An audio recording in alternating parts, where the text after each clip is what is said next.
Good morning, guys. Sorry for the late video. I know I had a few people reach out and ask if I was still doing it. Yes, I am. I know I took a loss. Doesn't mean I'm not going to do a video, but hey, here we go.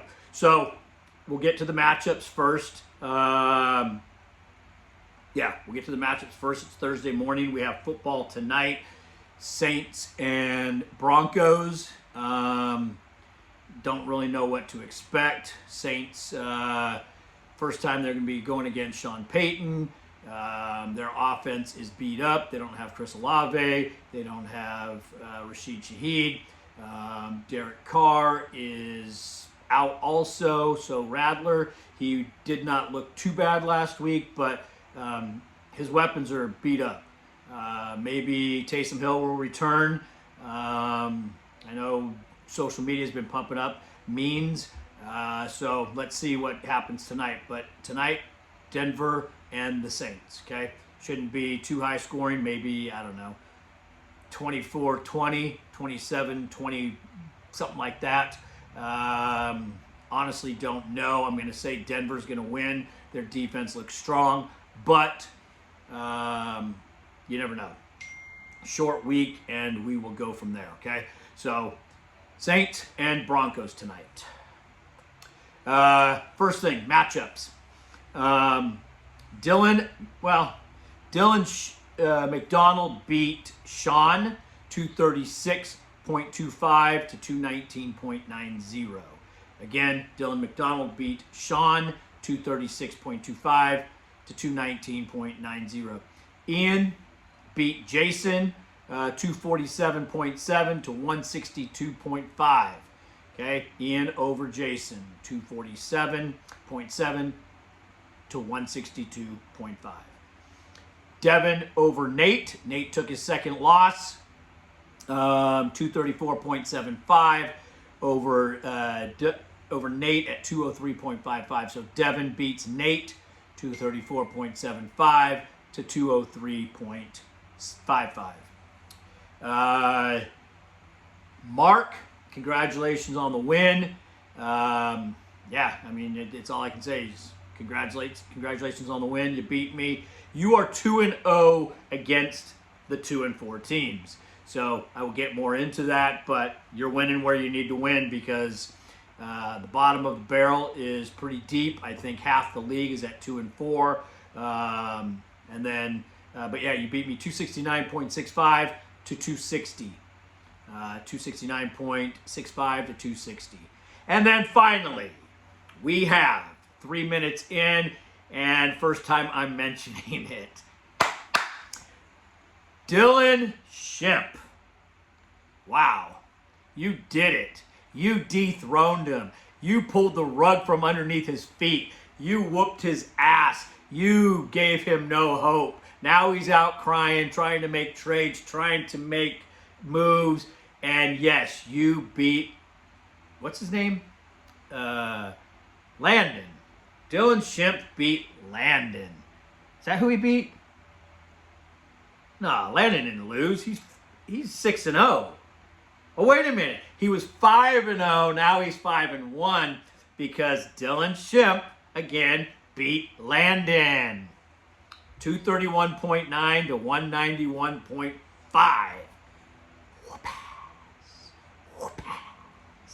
But anyways, I don't know if I mentioned it.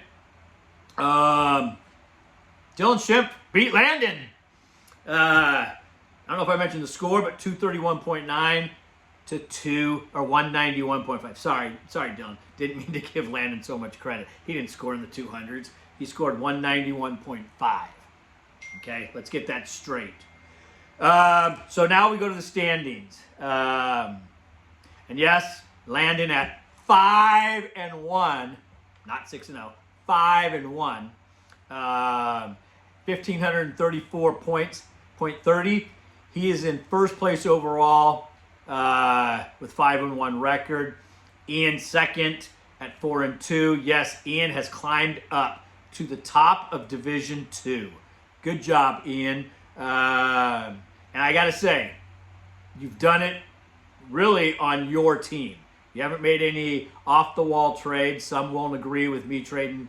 I'll get into it later. A trade that we made. But Ian at 4-2 at 1,365 points. Nate beat Dylan McDonald. So, yes, Dylan has more points. But Nate beat Dylan in the head-to-head. So, Dylan is third place overall at 1,339 points. And then Nate is third place. Dylan in fourth place at 4-2 also, 1,465 points. Jason at 3-3, 1,282 points, is fifth overall. And then, like I said, Sean, Dylan Shimp, Mark, Devin, and myself are all 2 and 4. Let's not give us more credit than we've earned, which isn't a whole lot. We're all 2 and 4. Points range anywhere from 1,248 points to 1,444 points. But right now, the points really don't matter because there's been enough head-to-heads. Mark beat 2 of those teams. Sean beat me. Devin beat me. Dylan lost to Sean, so that's why Sean is ahead of Dylan in the division rankings. But as this season breaks up, hopefully all that goes away because it's going to give me a headache trying to determine it. So we've got Sean in 6th place at 1,270 points. Mark in 7th at 1,248. And then Dylan Shimp at 1,444. Then Devin at 1,345. And then myself at 1,357. So Division 1 is Landon, Nate, Dylan McDonald, Sean, and then Dylan Shimp. Again, Sean has more. Sean beat Dylan in the head-to-head, so that's why he's in 4th and Dylan's in 5th. Division 2, Ian is in 1st at 4-2. Jason at 3-3 is in 2nd. Mark is in 3rd at 2-4. Devin is in 4th at 2-4, and myself last at 2-4 and in last place overall due to the teams that, I beat Ian and I beat Dylan McDonald, both teams at 4-2, but it doesn't matter. I'm 2-4, and the teams I need to beat, I'm losing to. So there's that. Again, Landon, Nate, Dylan McDonald, Sean, Dylan Shimp. Division 1. Division 2, Ian, Jason, Mark, Devin, Brian. Okay, overall, I'll just name the top 6. Landon, Ian, Nate, Dylan McDonald, Jason, and then Sean. Okay, I need to double check that. I think it is Sean because I can't remember if Mark has beaten 2 teams. Let me double check that. I'm just going to say Mark and Sean right now are tied at 6. Okay, I need to double check that. Okay, here we go. High scoring teams of the week and other stats. High scoring team of the week, Big Bald Beavers at 269.65. Mark is climbing up the ranks. Okay, Mark is climbing up the ranks at 2-4. Powerhouse. Low scoring team of the week, Jason, Ray Finkel's backups at 162.5. Largest scoring team versus projected points, Mark, 59.5 points over the projected. Lowest scoring team versus projected points, Landon, 25.22 under his projected. Dylan, I don't know if I mentioned it, but you beat Landon this week. You took him off the throne. You kicked his butt. You smeared his face in just whatever. You took him behind the shed and beat his beep. He's 5-1. You beat him. You're 2-4. Good job. Bust of the week. Chris Olave on Ian's team scored a negative 1.5. He'd have been better off being benched after one play versus getting hurt and fumbling. But negative 1.5 points. Bust of the week, Chris Olave. Largest margin of victory, Ian over Jason, 85.2 points. Smallest margin of victory, Mark over me at 9.65 points. We're entering week 7. This is the week 6 recap, halfway through before playoffs start in our league, and it's really still up for grabs. because you've got Landon at 5-1, 2 teams behind him at 4-2, and then you've got on the Division 2, you got Ian at 4-2, Jason at 3-3. So it's only a game, 2 games behind the other 3 teams, or ahead of the other 3 teams at 2-4. So a lot of key matchups coming up this week. We've got teams that can drop from the 6th seed to the 10th seed, raise from the 10th to the 6th. Possibly, actually, I'm playing Jason this week, so we would both be 3-4 if I was to beat him. I'll get into that matchup versus projected points later. But per that matchup, I mean, everything's going to, this is an important week, okay? We'll call it rival week, if we will, but not many rivalries. But here we go. Next thing I want to go over is waivers of the week and transactions of the week, okay? So we started off with Tuesday night, Wednesday morning waivers. Mark dropped Trevor Lawrence, picked up Matt Stafford. Mark also dropped Gus Edwards, picked up Raheem Mostert. Mark dropped Juwan Jennings, picked up Christian Watson. Okay? Devin dropped Kyler Murray, picked up Aaron Rodgers. Aaron Rodgers, as everybody knows, now has Davante Adams. Davante Adams has been dealing with a severely injured hamstring, we'll call it. He wasn't injured, fully practiced today. He was just holding out. He did not want to play. The Raiders didn't want him to get hurt. Davante didn't want to get hurt. I'm sure it was whatever. But now his ham trade is cured, and he will be playing this Sunday. So, again, Devin dropped Kyler Murray, picked up Aaron Rodgers, and his new weapon, Davante Adams.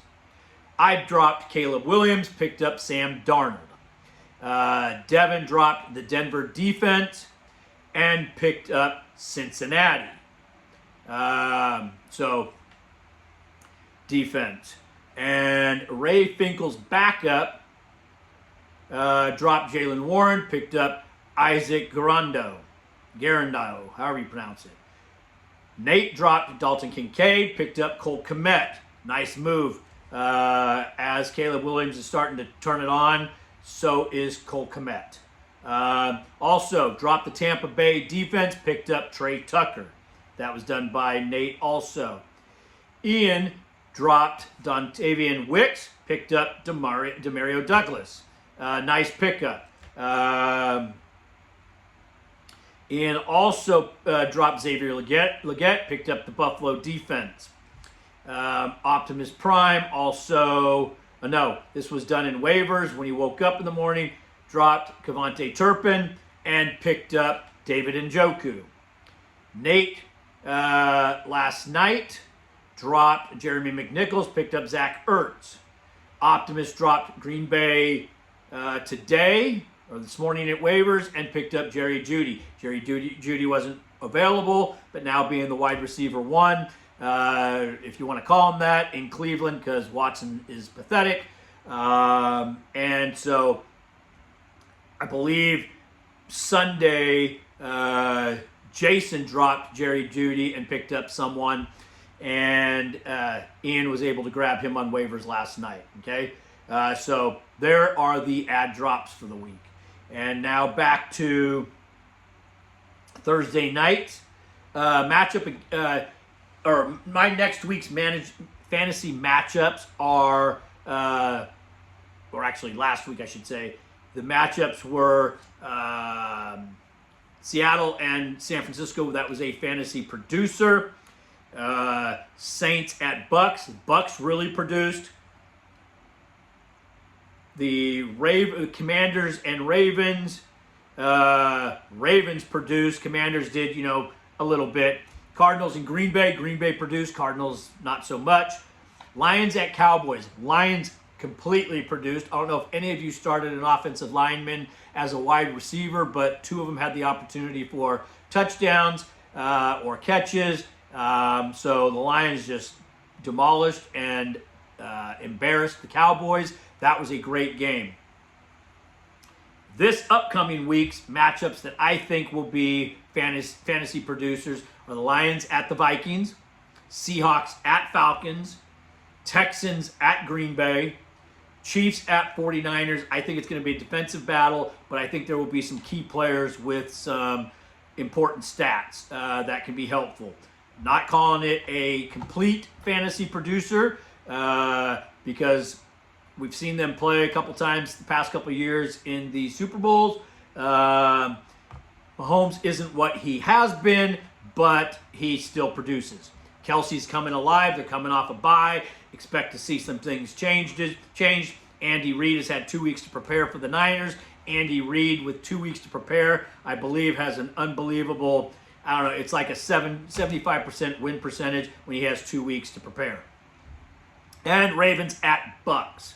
Okay, I think that one is going to be a producer. Between the Seahawks and Falcons and Ravens and Bucks, I don't know which one of those two are going to be better, but we are going to have some fun games this weekend. Okay, next week's matchups by projected points. Okay, Mark and Sean. Here's where it was. Mark and Sean play each other. I said I needed to look into the head-to-head. Mark had a better record, I believe, in the 2-0, so he should be the 6th seed. Sean should be the 7th, but it doesn't really matter because they face each other this week and they will have a head-to-head. And plus, one of them will be 3-4, the other will be 2-5. Mark is favored over Sean by projections. Dylan McDonald is projected over Landon by projection points. Dylan Shimp over Nate. And if Dylan, let me go back to that. If Dylan beats Landon, Dylan McDonald beats Landon, Landon would then fall out of the top, out of first place in his division. Dylan would move up into it due to head-to-head. And Landon would also fall out of first place overall. Dylan depends on what Ian does versus Devin, and Dylan McDonald does over Landon to decide, it could be a jump in first place overall plus both divisions. So let's just see how that goes. And then Brian projected over Jason on the projections on the app. Again, these are just projections, and these are matchups. Mark versus Sean, Dylan McDonald versus Landon, Dylan Shimp versus Nate, Ian versus Devin, and then Brian versus Jason, okay? Bye weeks this week. There's only 2 teams, which is crazy. Week 8 has 0 byes. This week has 2. I think 12 and 14 have 6 teams on bye. The NFL really needs to do byes by division if they can. It would be, I think it's the fairest way, but it doesn't really matter. But you could do 4 teams for 8 teams for 4 weeks, something like that. I don't know. But you should be able to break it up better. Chicago Bears and Dallas on a bye this week.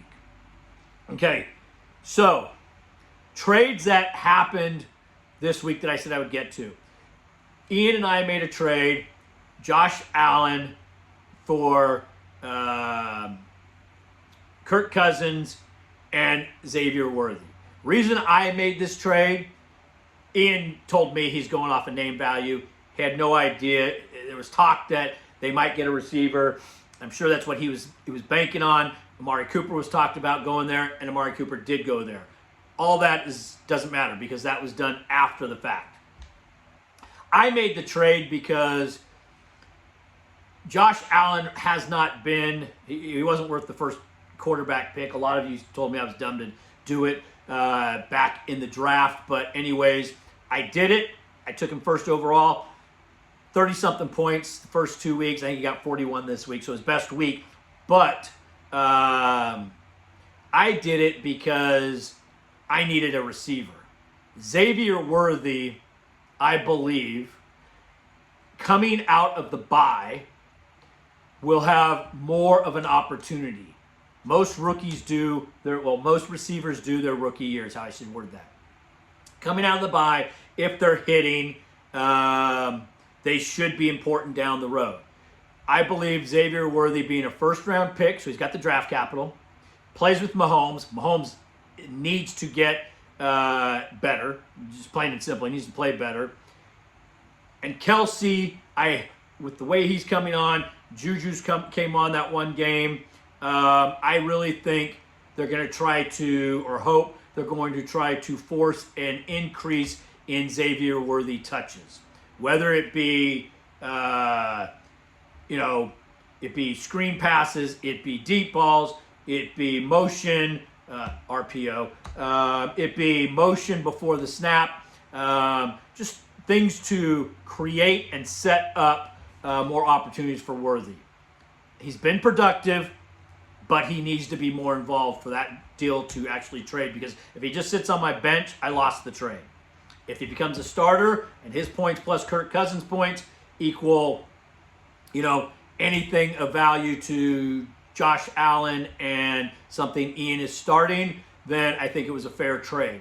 So I don't think anybody really won the trade, but I made the trade I thought it was a fair offer from Ian. He sent it to me and I accepted. There was no countering or anything. So thank you, Ian, for that.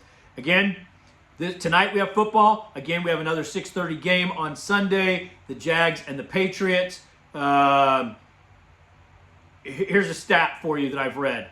Jags have allowed every week a QB1. Okay? So, as you saw, Caleb Williams really had his best game last week versus the Jags. This week, even though Mays did not play great, he had some interceptions, I think he played really well considering the offensive line and the receivers he has in New England. I believe Drake May will be a top 10 QB this week, possibly top 8, but I believe he'll be a top 10. And Demario Douglas, I believe, will be a wide receiver 1 this week, okay? Jacksonville just plays bad, looks bad. They've been over there for 2 weeks now. This will be their second game. So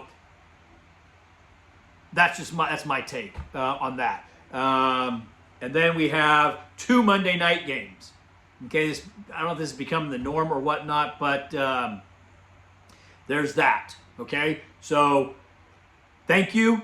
Have a great day, and I hope you guys enjoy the video. There was something else I wanted to add, but I kind of, with the video running late, I needed to get this out. You guys have a great day, and maybe I'll do another one this weekend, okay? Talk to you later. Bye.